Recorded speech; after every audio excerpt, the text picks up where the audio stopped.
পুরুলিয়ার রঘুনাথপুরে 7 জন পরিযায়ী শ্রমিক কাজ করছিল, ছত্তিশগড়ের একটা জায়গায় বজরং দল গিয়ে মেরেছে।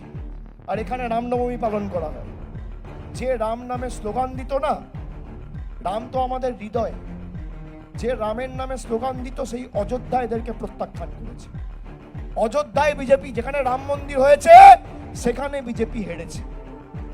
আমি আমার ধর্ম বাড়িতে করব, আপনি আপনার ধর্ম বাড়িতে করুন, কেউ বারণ করছে না। গীতার একটা শ্লোক বলতে পারবে এরা? প্রভু রামচন্দ্র ত্যাগের প্রতীক, তিতিক্ষার প্রতীক, কৃচ্ছ সাধনের প্রতীক। 14 বছর বনে কাটিয়েছিল। আগে 14 বছর বনবাস করে এসো, তারপর রামচন্দ্রর নাম মুখে নেবে। যারা আমাদেরকে বাংলাদেশি বলে, বাংলায় কথা বলছি বলে, জ্যোতির্ময় মাহাতো কি ভাষায় কথা বলে? সুকান্ত মজুমদার, শুভেন্দু অধিকারী, শ্রমিক ভট্টাচার্য কি ভাষায় কথা বলে? কি ভাষায় কথা বলে? তাহলে আমরা যদি বাংলাদেশি হই, ওরাও তো বাংলাদেশি, হ্যাঁ কি না?